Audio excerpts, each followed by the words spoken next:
Bonsoir à toutes et à tous et bienvenue sur El Marharibiya. On va parler histoire ce soir. On va revenir sur la disparition, la mort du général Mohamed Bechtine.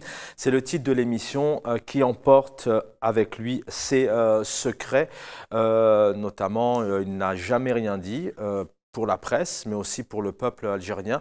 On va revenir sur son cas, mais le but ce soir, c'est de parler aussi politique dans un contexte notamment général, avec tous ces hauts responsables et ces généraux. Avant de vous donner quelques éléments, bien évidemment, on revient aujourd'hui sur un confrère. On a une pensée pour tous les journalistes qui tentent de faire aussi leur travail. Certains aussi sont encore derrière les barreaux ou sont en attente de leur procès, puisque l'ancien journaliste de la radio algérienne, un des pionniers, Bohroum Boudjem'a, donc est décédé à l'âge de 75 ans des suites d'une longue maladie. On a une pensée bien sûr pour sa famille. La profession lui rend hommage. Je vous le disais, l'un des journalistes pionniers de la radio nationale, notamment en fin des années 1960, grâce à sa voix unique dans la présentation du journal. Voilà, on pense à tous les journalistes. Et puis, dans un autre cadre, le jeune Riles, caricaturiste, a été donc condamné à 10 ans de prison ferme par contumace et avec l'émission d'un mandat d'arrêt international. Donc il est accusé d'apologie d'actes terroristes, délit d'atteinte au président de la République, outrage à corps constitué. Voilà un peu, malheureusement, chaque soir, on vous donne comme ça des informations qui ne nous plaisent pas trop, puisqu'encore une fois, c'est un jeune caricaturiste qui a tout simplement tenté de s'exprimer et qui se retrouve aujourd'hui condamné. Certainement l'homme clé de la présidence Zeroual, donc je vous le disais, Mohamed Bechtine, donc n'est plus. Il est mort donc ce mardi 29 novembre à Constantine à l'âge de 88 ans. On va y revenir.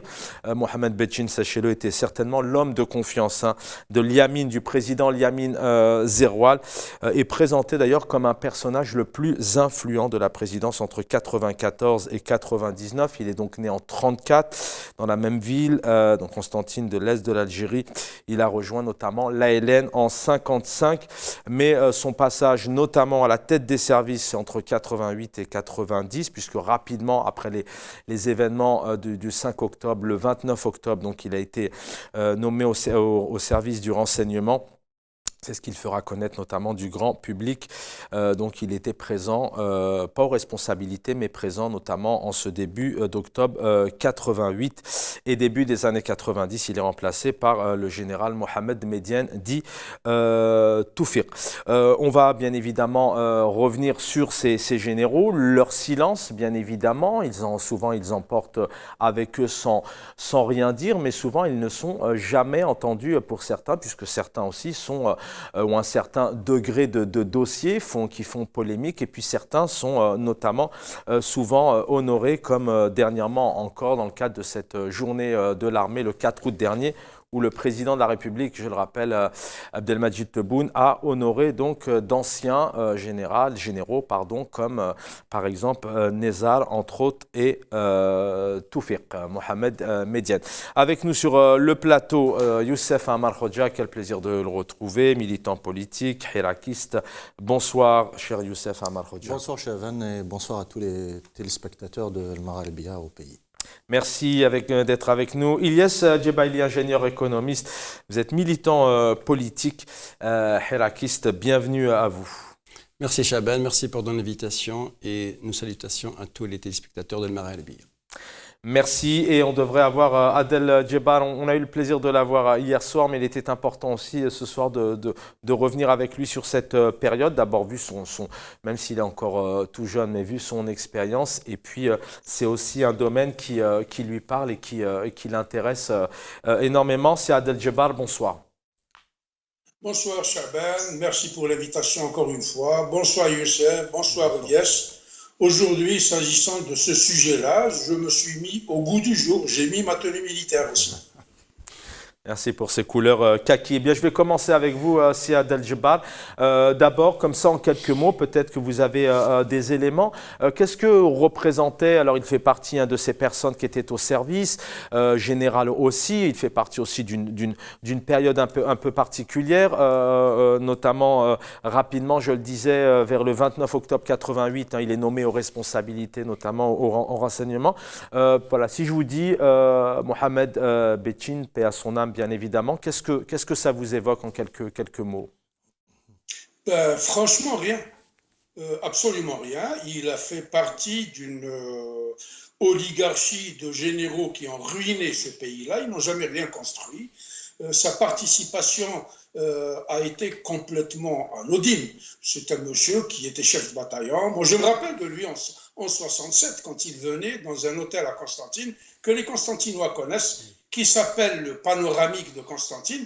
Il venait, il le fermait, il buvait là-bas, il partait, il ne payait pas. C'est tout ce que je retiens de lui. Je retiens de lui ses passages effacés au niveau de Ain Arnat, au niveau de Ouargla, etc. Et puis sa nomination en tant que patron des services secrets dans les années 88, avec tout le lot interminable d'horreur, de douleur, d'exécutions, de crimes, d'atrocités qui ont été commis, de castration et de viols qui ont été commis par le Mukhabarat au centre de Sidi Faj. Lui était le grand patron de l'époque. Donc c'est ce que je retiens de lui. Sinon, il est à l'image de tous les généraux. Il était riche comme Crésus. Ce n'est pas avec son salaire et son revenu de capitaine, commandant, colonel ou général qu'il a pu bâtir toute cette fortune avec son usine de Tlerma. Donc il est à l'image de tous les généraux. Il est parti emporter avec lui ses secrets parce qu'ils n'oseront jamais se télescoper. Ils ont tous mis la main dans le sac. La réjouissance que j'ai aujourd'hui, c'est de me dire, alhamdoulilah, nous sommes tous des mortels. Et quand nous partons chez le juste, l'omnipotent, l'omniscient, l'omniscient, nous ne partons pas avec des grades, nous ne partons pas avec les mitraillettes, nous partirons nus, accompagnés de nos actes et des invocations des victimes que nous avions fait dans notre vie. C'est nos actions qui vont nous défendre devant Allah. C'est ce que j'ai à dire en entrée de ce propos-là. Je reviens à vous, Adel Djebbar, dans un instant. Youssef Amar Khoja, bon, d'abord, si vous souhaitez, bien sûr, vous exprimer un peu sur peut-être ce personnage, si vous avez des éléments, mais surtout, revenons sur ces personnalités politiques, notamment dans ces régimes et dans ces pouvoirs où le silence, on a certains pays, alors bien évidemment, ne confondons pas un certain nombre d'éléments qui doivent rester top secret, notamment, mais quoi qu'il arrive, souvent, les présidents s'expriment, écrivent, d'anciens sénateurs écrivent, d'anciens députés quand ils sont plus aux fonctions, aussi d'anciens généraux, chefs d'état-major, mais peut-être qu'en Algérie, une question se pose souvent. Les choses restent secrètes pour le peuple et à l'inverse aussi c'est une question notamment pour certains analystes, c'est que notamment certains en Algérie comme le général Nezal s'est exprimé, on l'écoutera tout à l'heure, mais souvent on parle de lui peut-être d'expression pour peut-être manipuler ou peut-être se dédouaner de certains dossiers et se protéger. D'abord, bonsoir à Elias et à Adel Djebbar et à tous les autres invités. Je ne sais pas s'il y aura d'autres avec nous. S'il y a vraiment un seul moment dans l'existence vis-à-vis duquel on est tous égaux, c'est bien la mort. Donc, dans des moments comme ça que tout être humain peut comprendre, je dirais que moi, personnellement, j'incline par respect devant la famille qui est endeuillée depuis ce matin, je crois. Mais c'est vrai que il est important, quand on voit, par exemple, les grands pays démocratiques, les personnalités qui passent par les hautes responsabilités de chaque pays, en général, elles pensent à léguer quelque chose comme des mémoires ou comme un testament de leur vie et de leur exercice de ces hautes fonctions de l'État, pas seulement pour On pourrait dire peut-être certains seraient tentés de manipuler ou de modifier la vérité, mais c'est toujours quelque chose de laisser, par exemple, un témoignage pour les autres générations et surtout pour ne plus vivre dans cette amnésie historique que malheureusement notre pays est toujours dedans. Donc voilà, le respect d'abord aux morts. Et puis en plus, quand on voit par exemple, rappelons, récemment on a perdu aussi, Sadr Hajros, il a quand même écrit donc, sur sa vie. Donc avant Sadr Hajros, il y avait aussi Bourga, Allah yarhamhum, Ali Yahya Abdelnour. Notons que toutes ces personnalités avaient pu publier des choses, malheureusement, souvent à l'étranger, c'est-à-dire loin des conflits claniques des services et de l'armée algérienne. Alors, je vous laisse continuer. Selon vous, effectivement, pourquoi il est plus facile dans ces régimes, on pourrait en citer plusieurs, d'un point de vue, encore une fois, général, et on prend de la hauteur, pourquoi il est plus facile peut-être de s'exprimer à l'étranger.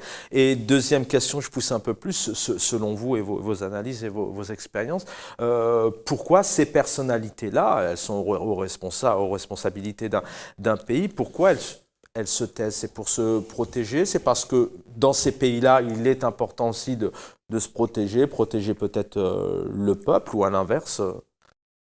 Oui. Yes. Merci Youssef.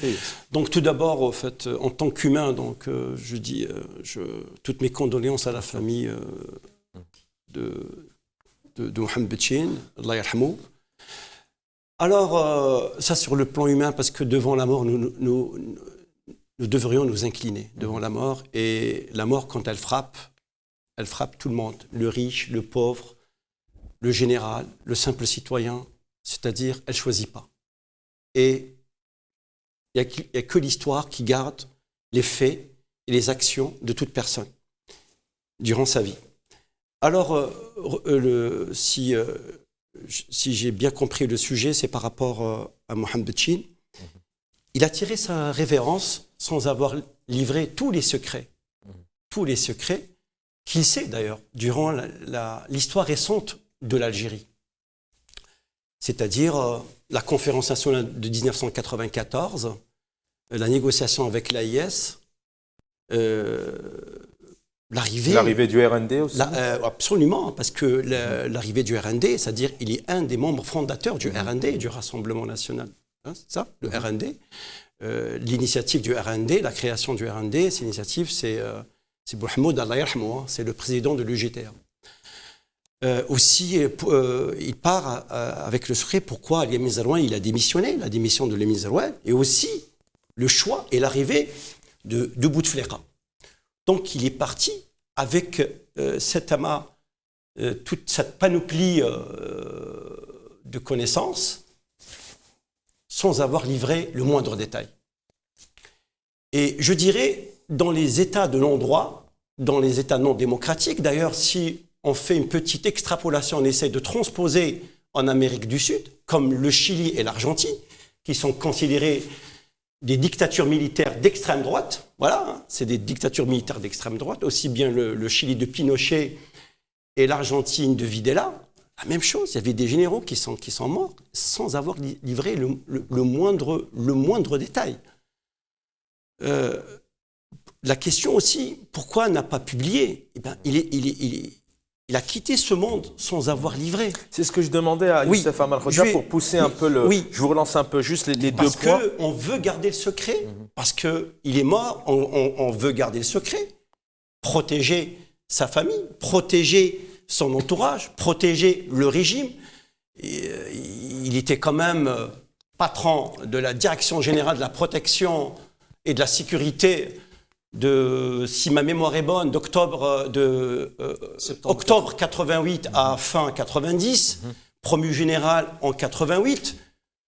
Je veux dire, il a assisté aussi aux élections législatives du RND avec un bourrage massif aux urnes. Ça, c'est aussi.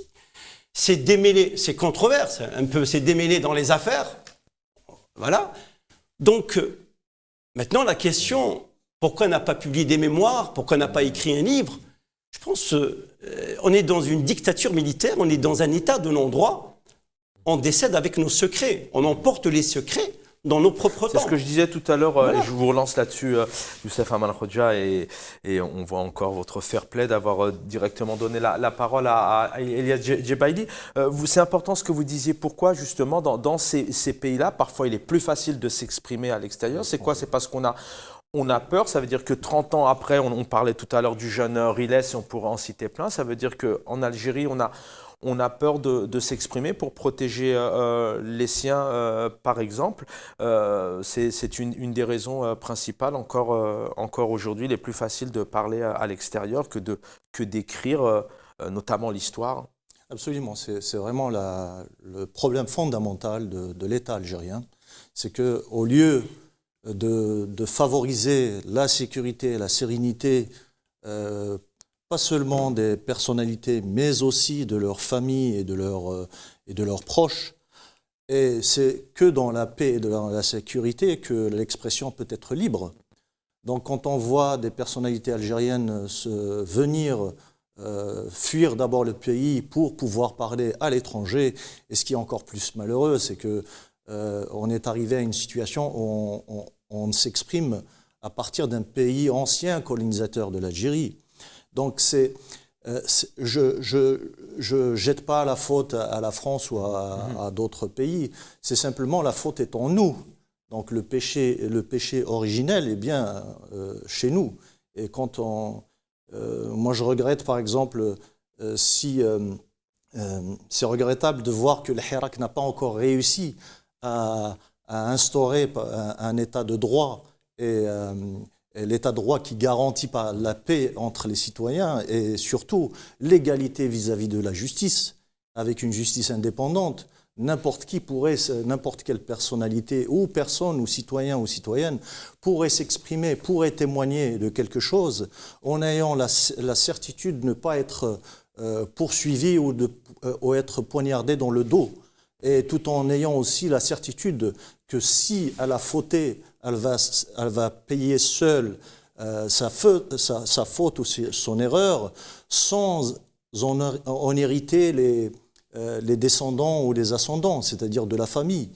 C'est ça qui est malheureux dans notre pays, c'est-à-dire que l'atteinte à la liberté, parce que le climat de la peur et de la menace constante, on le voit encore, bien sûr, on rappelle tout simplement le fait que maintenant, même des jeunes qui s'expriment sur Facebook, ils peuvent être condamnés pour des années de prison et avec pratiquement 17 mois de non-jugement. Voilà, donc quand on instaure une peur, c'est pas avec la peur qu'on construit des pays ou des nations. Une réaction rapide, on va retrouver Adel Djebar, Elias Jebaili. Oui, c'est la friabilité de l'assise du régime en elle-même. Hein. La friabilité, c'est-à-dire la liberté d'expression. Il n'y a pas de la liberté d'expression. Elle a été toujours réprimée. Je vais poser la question tout à l'heure à Adel Djebar, mais est-ce que aussi, si on pousse un peu plus sur ce silence, effectivement, mais c'est peut-être aussi la résultante qu'à l'intérieur de ces régimes, les uns tiennent un peu les autres sur des dossiers. Donc il faut se protéger les uns et les autres. Tout à fait. Moi, j'ai toujours dit, au fait, nous, parce qu'on a toujours dit, il y a le clan Tawfiq, il y a le clan Zar, il y a le clan Gaït Sadr, il y a le clan ceci. Il y a un clan A. Il y a un clan B, il y a un clan C. Mais finalement, tous ces clans, ils ont la même convergence, qu'on le veuille ou pas, avec des modes opératoires différents, avec une mise en œuvre différente, mais tous, ils convergent sur la même chose. C'est-à-dire si le clan A, il a un dossier X, si le clan B, il a un dossier Y, forcément, c'est le rééquilibrage des forces entre eux et ils se neutralisent entre eux finalement. C'est-à-dire peut-être, enfin je dis que tout le monde sait que Betchim, il a toujours contre le Zar et vice-versa. Donc, forcément, il y a des dossiers, mais au fond, ils s'auto-équilibrent. C'est un système, c'est un État dans un État. C'est Dawla al-Amiqa, entre guillemets. C'est-à-dire, on n'a pas le droit. Il y a une ligne rouge, on n'a pas le droit de divulguer. Et ceux qui divulguent sont poursuivis, châtiés, même à l'étranger. Donc nous avons vu. Donc c'est la raison pour laquelle, moi, je dis, en tout cas, de mon point de vue, c'est des clans qui s'auto-équilibrent. Nzar, aussi bien Nzar que Betim, que d'autres généraux, quasiment, c'est le même moule, mais la façon d'opérer, elle est différente. Tout à fait. Si Adel Djibar en direct du Canada, si on pousse un peu l'analyse et on sort aussi un peu des personnes, même si effectivement elles sont importantes, puisque depuis 62 c'est elles qui font le pouvoir et qui, on se posera la question d'ailleurs si depuis les choses ont évolué, mais peut-être pour pousser l'analyse, revenons un peu sur ces questions de silence. Les personnes au pouvoir, notamment ces différentes personnalités, ces différents généraux qu'on vient d'évoquer, c'est quoi? C'est pour se protéger parce que les uns tiennent un peu les autres sur des dossiers, c'est protéger soi, protéger le peuple, la nation. Comment vous voyez un peu les choses dans le comportement de ces régimes comme l'Algérie, Adel Djibar? Ces régimes dictatoriaux militaires elles sont là. Parce qu'ils sont fabriqués dans le culte du secret, de l'opacité, et puis le génie est extraordinaire. Zawiya, depuis 2019, crie pas. Il dit « mafia askaria ». Ce régime est un régime mafieux, avec des capots, comme celui de partir dans l'au-delà, nous pousse jusqu'à perdre notre humanité pour ne rien ressentir devant leur disparition. Je m'incline devant l'âme qui appartient à Dieu et le personnage en lui-même est rébarbatif. C'est quelqu'un qui a les mains tachées de sang au même titre que les autres généraux. Nous rappelons tous comment il a été évacué en 1990 et comment il est revenu aux affaires, non pas pour des raisons de compétences, de savoir, de nationalisme, de patriotisme, parce que, encore une fois, une mafia qui s'est constituée autour de son ami intime, son copain, chez qui Alors, si Adel Djibar, on va vous rappeler, parce qu'habituellement vous avez une très bonne connexion. On va vous tenter de vous rappeler. Je vais demander aux équipes de faire de la magie comme d'habitude. On va essayer de vous retrouver dans quelques instants. Une réaction Mais remarquons tous les généraux algériens quand ils partent en retraite, et ceux qui veulent partir en retraite, ou bien ceux qui sont forcés à prendre leur retraite, ils se convertissent dans les affaires. Ils se convertissent dans les affaires, mais est-ce qu'ils vont publier des livres, écrire leur mémoire? Non, ils se convertissent dans les affaires et ils exploitent leur grade, leur poste à des fins personnelles. Donc voilà, et c'est ça la réalité. C'est-à-dire, une fois on quitte le poste de général, c'est-à-dire si pour en faire un fonds de commerce et pour l'exploiter pour soi et pour sa famille et pour ses proches. C'est ça la réalité du pays. Donc moi, c'est rare où on voit un général intègre qui part en retraite et qui écrit et qui publie ses mémoires. Non, voilà. Donc c'est le culte un peu du secret et le culte aussi de l'opacité qui prime un peu. Youssef Makhoudia, une réaction peut-être Ce que disait notre ami Elias, c'est que l'équilibre des menaces et de la peur, voilà ce qui tient ces différents clans à la tête de la nation. Malheureusement, cette nation même qui, à cause de cette situation, la souveraineté de la nation même est vendue et bradée vis-à-vis de puissances étrangères. Donc c'est vraiment un danger. Et ce que disait Elias, je ne dirais pas tous les généraux, mais c'est vrai que... Et puis aussi, même si un général partait vraiment à la retraite et puis allait faire un commerce ou travailler, ça c'est tant mieux pour le pays aussi. Cependant, c'est toujours ce qu'on disait, c'est cette peur de revanche ou de l'équilibre des menaces qui fait que ces généraux ne lâchent pas le pouvoir, restent le plus longtemps possible en poste, comme s'ils étaient là à garder une sentinelle sur leur précaré.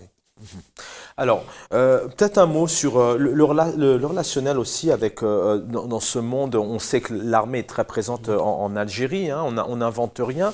On a encore vu des images en cette rentrée assez particulière où les généraux, les responsables militaires étaient dans les classes, pour vous résumer un peu la chose. Mais quelle relation il peut y avoir aujourd'hui encore, en 2022, avec le politique? Dernièrement, on a vu donc le président de la République, Abdelmadjid Tebboune, dans le cadre de cette journée de la journée de l'armée nationale, donc qui a eu lieu le 4 août. On l'a vu tout de même honorer d'anciens patrons des services secrets, notamment le général Toufiq Mohamed Mediane. Il y avait aussi l'ancien ministre de la Défense Khaled Nezar, entre autres, Hussein Ben Hadid. Il y en a eu pas mal comme ça qui ont été honorés, alors que ce sont des personnes, notamment le général Nezar, mandat d'arrêt international, qui s'est exilé en Espagne, qui est revenu, condamné par contumace, mais ils sont honorés. Là, pareil, d'un point de vue général et politique, il y a une relation particulière. Là, un président, en 2022, au lieu de se dire on laisse ces généraux qui ont tout de même un degré de polémique, de dossier derrière eux, hein, qui pour certains, je le rappelle, et je vous donne la parole notamment pour le général Nezar et Mohamed Mediane, donc complot contre l'autorité de l'armée, contre l'autorité de l'État, on parlait de Riles tout à l'heure, alors ils sont honorés. Oui, au fait, oui, il y avait une polémique, j'ai oublié, concernant l'exploitation d'une mine suite à un accord algéro-marocain que l'Algérie voulait exploiter en violant l'accord commercial qui datait des années 70. En même temps, il y avait Tebboune qui a organisé une réception pour honorer les retraités de l'armée, entre autres les généraux Nezar et Betien. C'est-à-dire, si vous prenez Tebboune, je ne sais pas, moi je me pose la question. Pour Nezar qui poursuivi, crime contre l'humanité, c'est ça. Enfin, il est rentré tranquillement d'Espagne. Il est rentré tranquillement, alors qu'il était pourchassé par le Gaïd Salah, 20 ans par contumace, et le lendemain, il a été blanchi en lui réservant un avion quasiment présidentiel et un tapis. Et alors, en passant par le tribunal militaire de Blida, c'est ça, exactement, pour qu'il soit complètement réhabilité en 2 tiers de seconde, après honoré par Tebboune. Mais tout ça, c'est un équilibre, au fait. C'est des pions. Mais comment vous expliquez ça, si vraiment, c'est important pour les téléspectateurs de se dire, effectivement, on a un président qui a été élu, mis en place, après les uns et les autres ont leur point de vue et leur analyse, mais le président de la République, Abdelmadjid Tebboune, peut se dire, voilà, c'est du passé, on arrête là, pourquoi les remettre, pourquoi les honorer? Quel rapport il y a entre ces personnes? C'est que c'est l'armée qui décide, parce que peut-être que les généraux Toufiq et Nezar ont encore du pouvoir? Au fait, il est obligé de recycler quelques-uns, entre guillemets, parce qu'il y a la pression derrière. Maintenant, tout le monde sait qu'il y a un duo qui fonctionne. Moi, je t'aime moi non plus. C'est le duo Chengreha-Tebboune. Tebboune, donc, il essaie quasiment, il répond à une équation d'équilibre au sein de l'institution militaire. Peut-être il était désigné, en tout cas pas élu par le peuple algérien. Donc, il a été désigné par les instances militaires, en particulier par le Gaïd Salah. Au départ, il n'a pas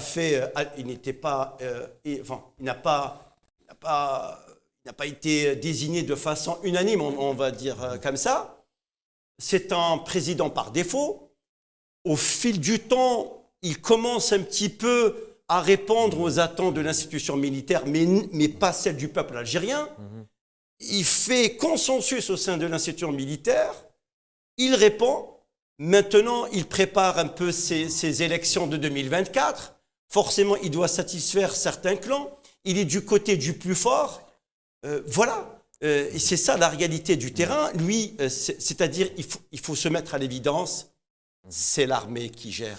C'est l'armée. Alors, Youssef Amar Hoxha, Elias Jebali vient de nous donner son analyse, mais il nous a fait aussi un peu un compte-rendu aujourd'hui un petit peu de l'arrivée du président Abdelmadjid Tebboune. Mais peut-être d'un point de vue, encore une fois, général, pourquoi en 2022, à l'ère de la haute technologie, on a vécu 62-2022, 60 ans d'indépendance territoriale, on a tout de même un président de la République qui va chercher des généraux et qui les mettent à l'honneur alors que tout de même la justice a parlé, un tribunal militaire à Blida, et puis avec quand même des accusations qui sont à l'équivalent de jeunes aujourd'hui qui sont condamnés à mort. On peut en juger que d'apparence, parce que je me rappelle bien de la cérémonie qui a été boudée par tous les conviés. Et cela, on peut tout à fait... D'ailleurs, vous avez raison, ils n'étaient pas présents, les personnes... Exactement. Donc là, on pourrait à ce moment-là flairer qu'il y avait quand même piège dans cette histoire de remettre des médailles honorifiques à un clan adverse, parce que c'est ça. Et rappelez-vous qu'à ce moment-là, on avait pendant des mois et des mois fait la propagande de l'Amm Shaml. Et l'Amm Shaml, beaucoup d'entre nous pensaient que peut-être un peu de raison restait parmi les décisionnaires, les généraux décisionnaires à la tête de l'État, pour vraiment aller vers le Hirak et tendre la main et aller vers un apaisement et puis une période de transition vers le transfert de pouvoir vers les civils. Hélas, on a été déçus assez rapidement. La cérémonie de distribution de ces médailles était tout simplement, c'était l'incarnation de ce qu'avait comme intention à ce moment-là le clan Chengheliha Tebboune dans le projet de l'Amm Shaml. Ça d'un côté, mais d'un autre côté aussi, on revient à ce que vient de dire notre ami Ilyes, c'est que malheureusement notre pays depuis 1962 a vécu sur l'équilibre de la force de nuisance entre les clans. C'est-à-dire que Tebboune, il était dans une situation un petit peu, qu'on ne pourrait pas tout à fait qualifier de la même situation que Abdelaziz de Bouteflika à la fin des années 90, c'est-à-dire à la prise de la présidence. Il voulait absolument équilibrer entre l'armée et les services secrets. C'est ce que son poulain, Tebboune, donc en bon élève, il avait tout à fait compris la méthode de Bouteflika, c'est l'équilibre des menaces entre différents clans. Donc c'est là, on rappelle aussi Monsieur Macron qui l'avait rappelé en disant que Monsieur Tebboune était, je ne me rappelle plus l'expression, mais il avait bien exprimé qu'il était menacé et il est piégé par un système politico-militaire, n'est-ce pas ? Politico-militaire. Donc c'est exactement ça ce que voulait dire. Donc je crois que beaucoup d'entre nous avaient compris déjà cette situation et Monsieur Tebboune est dans cette situation d'équilibrage entre les menaces d'un clan par rapport à une menace d'un autre clan, tout en essayant de survivre à cette situation jusqu'au mandat 2024. On va écouter ici donc le général Nezar. À l'époque, on rappelle que Mohamed Bedjine n'était pas donc aux responsabilités. On parle de début 88, ces émeutes qui ont fait malheureusement des dégâts humains inconsidérables sans nom. Le journaliste ici pose notamment la question, vous allez voir un général Nezar d'abord qui est là, qui est présent, qui fume. On sent tout de même son caractère, sa dominance. Voilà. Est-ce que vous avez dit clairement que le gendre notamment de Chadli Benjedid, qui était Wali à l'époque et Bedjine ont torturé. Il y a ici une affirmation notamment du général Nezar. On lui dit aussi qu'est-ce que vous avez fait. Il dit tout simplement un rapport au président et dit clairement que le président était au courant.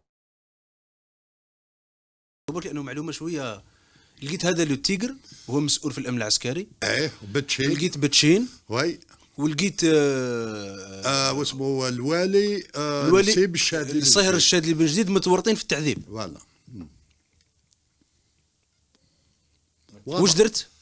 ما عندي ماهيش خدمتي انا لكن انت درت تحقيق واش الاجراءات اللي درتها بعد التحقيق؟ بما ان صارت في مكان ماهوش تحت مسؤولياتك. ما عنديش مسؤوليه اخرى. القرير تاعك هذا هذا ليا.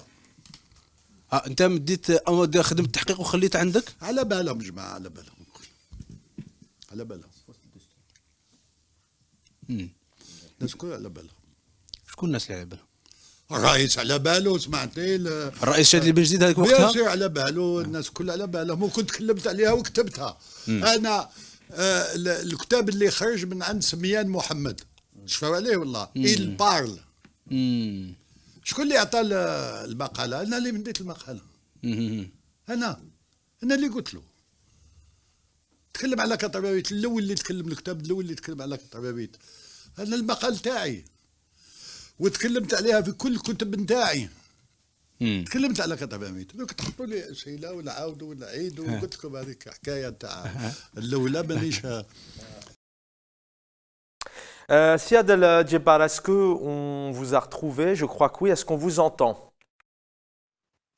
Je suis là, je suis là. Ah, très bien.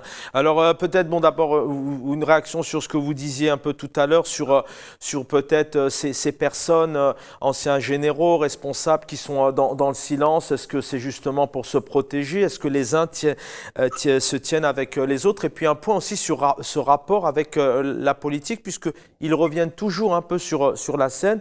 Notamment, certains ont été dernièrement honorés.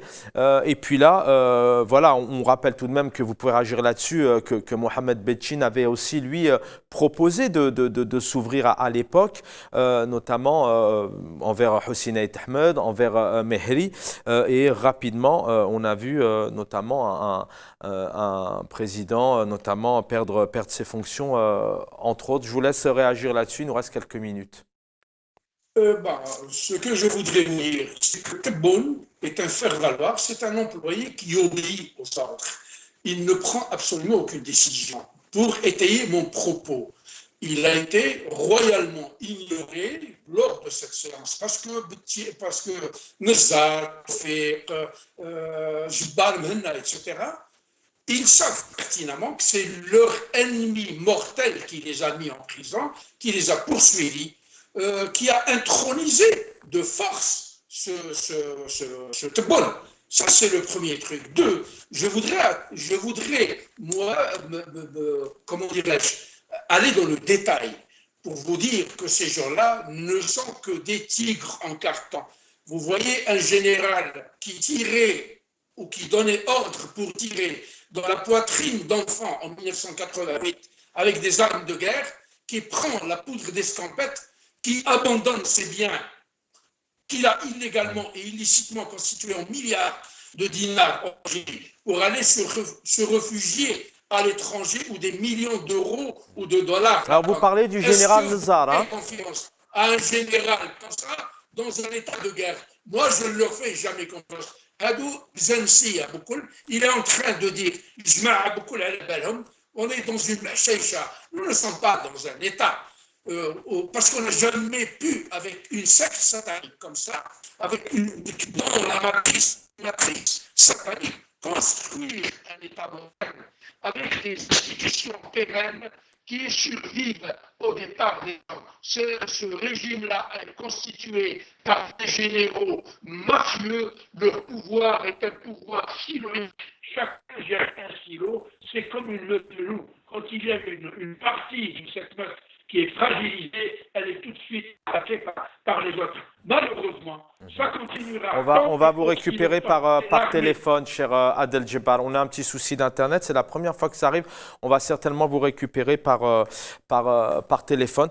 Messieurs, d'abord, vous pouvez réagir un peu sur ce que vous avez entendu, ce que vous avez vu. Mais comme ça, les derniers points ensemble. On a vu à l'époque Mohamed Betchin qui était prêt aussi, lui, à s'ouvrir. Très rapidement, le pouvoir se met en opposition. On sait combien c'est pas lié, mais 2-3 ans après, il y a ces législatives où il y a cet arrêt de ces élections législatives où l'objectif notamment du pouvoir actuel, c'était de sauver la République.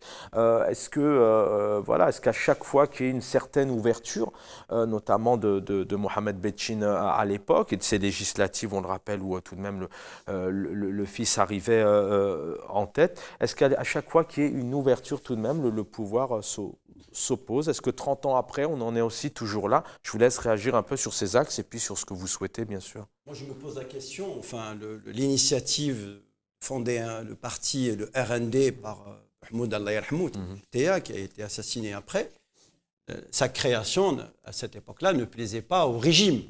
Que quand on crée un parti, et sachant que Bechtine, qui était membre fondateur, et ça n'arrangeait pas le régime en place. Il faut savoir que le régime en place, c'est un régime à visage militaire, et dans les visages et toutes les dictatures militaires, on essaye d'effrayer le peuple en inventant, en imaginant des ennemis extérieurs, des ennemis imaginaires.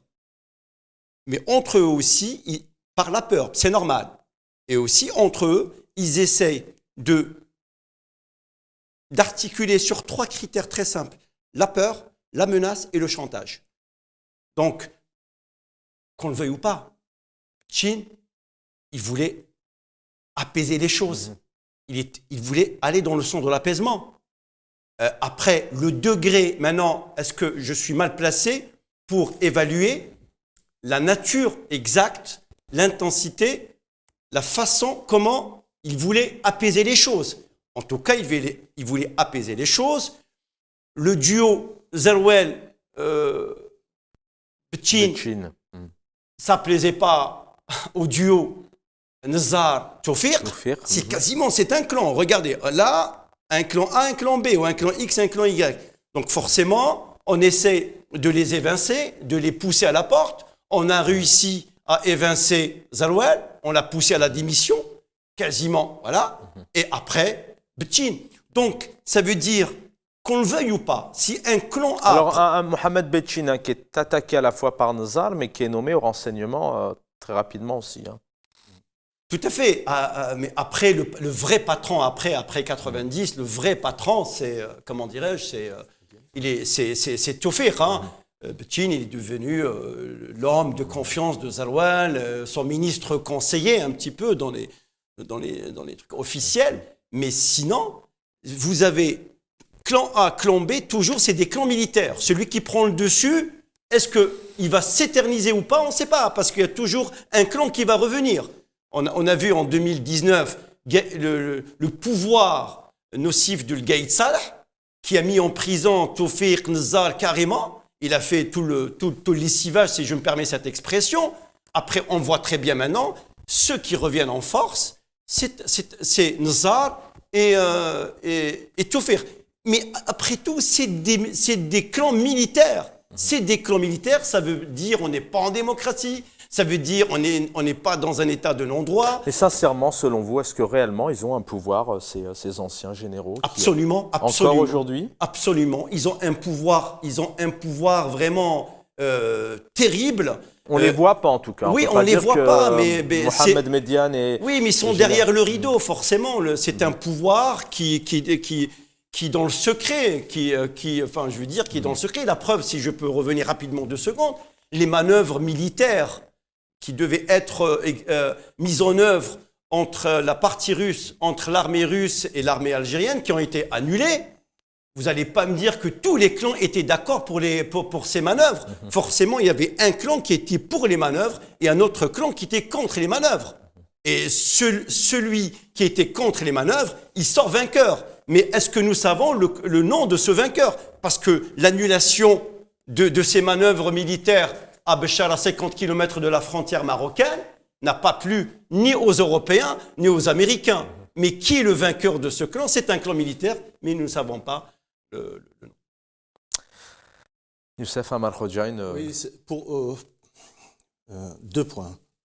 Le premier, c'est qu'on a remarqué à chaque fois qu'il y ait un décès d'une personnalité militaire en Algérie, Il y a des polémiques, bien sûr, qui éclatent à gauche, à droite.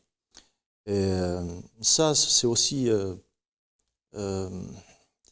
donc ça démontre qu'il y a plus... on n'a plus d'institutions en Algérie. Parce que ce climat de peur continue qui règne au pays, c'est-à-dire pas seulement entre les civils. Malheureusement, quand on parle de lutte de clans, ça pourrait être une lutte de clans tout à fait ordinaire dans un pays où les institutions assurent l'intérêt supérieur de la nation. Moi, je peux tout à fait, par exemple, comprendre, comme ici en France, que les gendarmes n'aiment pas trop la police et que la marine n'aime pas trop l'aviation. Mais c'est des guéguerres un peu de... enfantine, naturel, qui reste dans un cadre gérable, mais quand il s'agit de l'intérêt supérieur de la nation, tout le monde est derrière l'intérêt supérieur de la nation. Voilà, on est arrivé à ce que des intérêts personnels, régionaux et claniques débordent sur l'intérêt national. Quand le second point, moi, j'aimerais bien qu'on applique la loi qui oblige les militaires à partir en retraite avant 65 ans. Pourquoi? Mais en plus, j'aimerais bien que nos militaires investissent dans le PIB national, qu'ils aillent, par exemple, apporter leur expérience, aller construire des usines, fabriquer. Pourquoi pas ne pas fabriquer l'armement, puisque c'est leur domaine, au lieu de l'importer. Donc ça, par exemple. Donc nous, ce qu'on aimerait, c'est dire à ces généraux, est-ce que voulez-vous vraiment continuer à vivre vous-même, à faire vivre à vos familles cette vie de peur et que la moitié de vos enfants sont obligés d'aller chercher une autre nationalité à l'étranger, essentiellement en France, en Espagne, en Angleterre, en Suisse, pour acheter un peu de sécurité dans un autre pays alors que vous êtes des Algériennes et des Algériens? Est-ce que vraiment on veut vivre dans ce climat de peur et le faire hériter à toutes ces générations, même des milliardaires qui ont un pied en Algérie, mais aussi une porte de sortie et de secours vers l'Europe ou vers l'Amérique du Nord ou vers les Émirats ou vers l'Asie. Donc c'est quand même honteux quand nous, ce qu'on aimerait dans le Hirak, c'est qu'on puisse apaiser les choses, qu'on puisse construire une paix entre nous tous, sans exception. Et c'est de dire, voilà, le passé, on va d'abord le geler pour un moment, essayer de rassurer tout le monde, même ceux qui ont fauté, mais pour partir du bon pied, pour la construction d'une vraie république, pas une collection de tribus et de clans qui s'entretuent.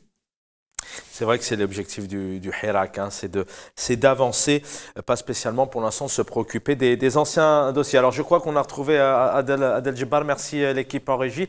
Est-ce que vous m'entendez, si Adel Djebbar? Malheureusement il nous reste 4 minutes, voilà, vous avez 2 minutes, mais on aura le plaisir de vous retrouver. Peut-être un mot, et je voulais aussi avoir votre avis sur c'est aussi ces anciens généraux qui ont été quand même sanctionnés, complot contre l'autorité de l'armée et contre l'autorité de l'État. On parlait du jeune Riles aujourd'hui qui est condamné 10 ans mandat d'arrêt international et alors que ces généraux tout de même on les retrouve et ils vivent normalement. Et puis votre avis aussi sur 30 ans après, est-ce qu'on en est toujours là? Les règlements de compte parce que c'est des gens qui ont commencé à s'entretuer comme des sauvages au début de l'indépendance. Je suis désolé, les crimes. C'est Adel Djebbar, vraiment, je suis navré, j'aurais vraiment aimé vous entendre un peu plus ce soir, il est 19h49. Merci, c'est Adel Djebbar, on aura le plaisir de vous retrouver dans quelques jours. Merci pour votre fidélité. Messieurs, il nous reste 3 minutes. C'est intéressant ce que disait à l'instant Youssef Amar Hodja, c'est aujourd'hui d'avancer, de construire un état de droit. Oui, tout à fait. Enfin, ce qui vient de dire très justement Youssef, au fait, mais le peuple algérien aspire à vivre dans un état de droit, un état démocratique, une liberté, là où il y a les droits et aussi les devoirs. Parce qu'à l'heure actuelle, oui. c'est pas à l'heure actuelle, c'est pas possible. Moi, je suis optimiste aussi. Mais... Peut-être il y aura les officiers libres. Enfin, moi, j'appelle les officiers libres de cette institution militaire. Cette institution militaire n'appartient pas aux généraux. Cette institution militaire n'est pas le patrimoine des généraux. un général dans un état de droit, c'est un haut fonctionnaire d'un État. Et quand sa retraite arrive, il quitte de façon honorable, ses fonctions. C'est-à-dire, je trouve que l'appel de Youssef, il est pertinent. Il faut que ces généraux comprennent qu'il est temps de revenir à la raison, à la sagesse, et que le Hirak est une alternative, est une chance même pour eux. Pour le Hirak, c'est une chance aussi bien pour le peuple algérien, pour vivre dignement dans un pays. 1 minute 30, bon, je connais à peu près les réponses, mais il est encore possible. Et aussi, c'est une chance pour ces généraux de dire qu'il leur donne la chance, je veux dire, de s'ouvrir et de construire un État de droit. Un État de droit. Nous ne sommes pas contre l'institution militaire, nous ne sommes pas contre notre armée, parce que l'armée est une colonne vertébrale pour la protection et la sauvegarde de l'intégrité territoriale et du peuple algérien, mais il ne faut pas instrumentaliser cette institution. Bien il faut qu'ils comprennent, un jour, tôt ou tard, ils comprendront. C'est important qu'ils comprennent l'appel du peuple. Parce que le peuple algérien refuse la soumission et l'allégeance, la dignité et la liberté. Ce sont les mots nobles du peuple. Vous avez 30 secondes, Youssef Amar Khoja. Voilà, est-ce que le Hirak est toujours là? Vous êtes optimiste, mais c'est la seule solution. Voilà, pour résumer, c'est que le Hirak est aussi une solution pour les généraux algériens et décisionnaires. Et la clé, réunissez-vous, libérez les détenus d'opinion, ça serait déjà un gage de première bonne intention, et après on trouvera des solutions entre nous, frères algériens. Merci pour ce mot d'apaisement. Merci à tous les trois. Voilà, le général Mohamed Betchin emporte ses secrets avec lui, paix à son âme. Youssef Amar Khoja, merci. Elias Jebaili, merci. Merci Adel Djebbar d'avoir été avec nous. L'équipe en régie, merci. J'aurai le plaisir de vous retrouver, je l'espère, demain soir. Prenez soin de vous. Tout de suite, l'édito de Jamaldine Benchenou. Bonne soirée à tous.